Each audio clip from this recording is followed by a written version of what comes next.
David Boyle, and I'm quitting alcohol. So, right now, I am just at my fucking absolute wit's end. My nerves are just shot. I feel so fucked. So, basically, this is what's going to be happening. I left the ayahuasca retreat.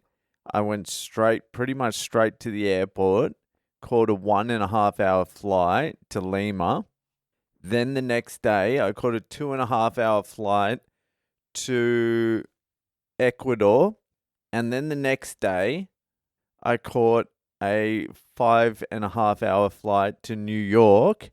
And then the next day, it's going to be a 6 hour flight to fucking LA. And then the next day after that, it's going to be a 14 hour flight to fucking Australia. All I need to do is integrate my experience. That's all I want to do. I just want to sit there for a week, just staring at the roof, thinking about it. And I'm just on the go and I just feel so fucked.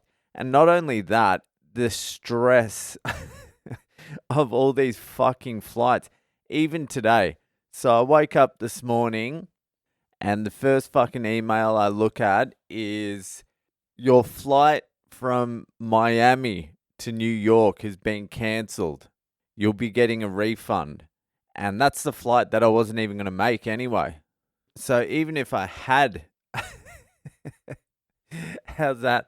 Even if I had spent that 2,000 fucking dollars to get into Miami, or $2,500 to get into Miami, I still would have missed that flight because fucking New York has started snowing for the first time in 2 years. So there's fucking thousands of flights that have been cancelled. So I wake up to that and then I'm like, oh, fuck. That's good news. I'll get $250 back.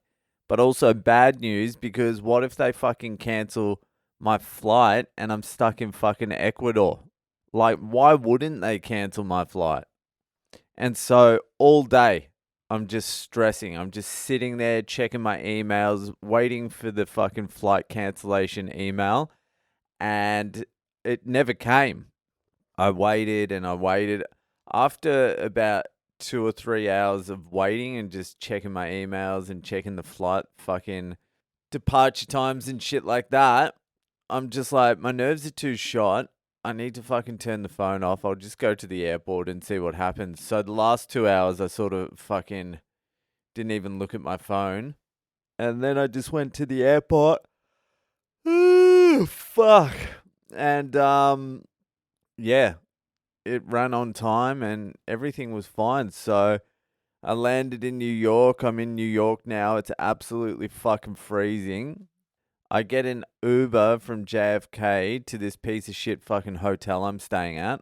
That's a hotel/brothel. And the fucking Uber guy, I don't know what kind of fucking dodgy thing he was doing, but he's like, hey, they've shut the arrival gates. That's not what he sounded like. He was an African guy. Not African American, like African. He's like, yeah, they've shut the arrival gates. I can't get through there. Can you come to departures? First of all, I see 50 cunts getting picked up by Uber every 10 seconds right in front of me. What do you mean they've shut the fucking road or the gate? He kept on saying the gate. And secondly, where the fuck are the departures? I don't know. So what I had to do was I saw where his car was and then I just had to follow the blue dot wherever I was walking. So eventually I found it, but from where I was, I had to go back into the fucking terminal. I had to go up 2 fucking elevators and then out the front and then walk like 200 meters. And it's like fucking freezing outside. So I've got my phone out and my fucking hands are numb. And he's not even out the front. He's down. He's down like 200 meters hiding somewhere.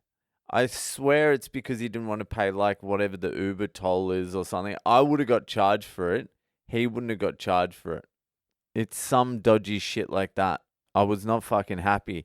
And then I don't know what the fuck he was doing. He got lost like 3 times following the maps. He was like me. Just didn't understand what the fuck was going on. So I finally got here. I get to the counter and I had this room booked and then I cancelled it a couple of days ago when I thought I was going to make it back to New York. And they never gave me the refund. And then there's a guy at the counter and he's just Chinese as fuck. He's so fucking Chinese. And he's like, you got to give $100 deposit. I'm like, you haven't even given me my money back yet. And he's like, what? And I just didn't have the energy to fucking argue with him. And he also charged me more than the fucking booking.com fucking said as well. These cunts, I swear to God, I'm just getting fucked left, right, and center at the moment. And so, fucking, it's not over either because now I'm stressed about the LA flight, which leaves tomorrow on the 18th night, 9:30 p.m. But thousands of flights are being cancelled in New York. So I don't know what the fuck's going to happen there. And I don't know what the fuck's going to happen if it is cancelled. If it's an early cancel, like I wake up in the morning and it's being cancelled, maybe I can fucking catch a bus somewhere, like a 12-hour or 16-hour bus, and then fly from wherever that fucking bus is. Because I looked at the train just in case, and it's 72 hours from New York to LA on a train, which is not doable. And then, I don't know. I'll fucking just work it out. Anyway, fucking, I tell you what I'm doing tonight and tomorrow. Fucking sleeping. Just fucking let me sleep. Let me go down. Let me integrate my experience. It's just fucking curveball after fucking curveball since I left. Maybe that's part of the test as well. Anyway, I'm also failing that test. I'm failing the life test now. Jesus Christ. Anyway, fucking, I'm going to sleep. That'll do for tonight, and I'll see you the fuck later.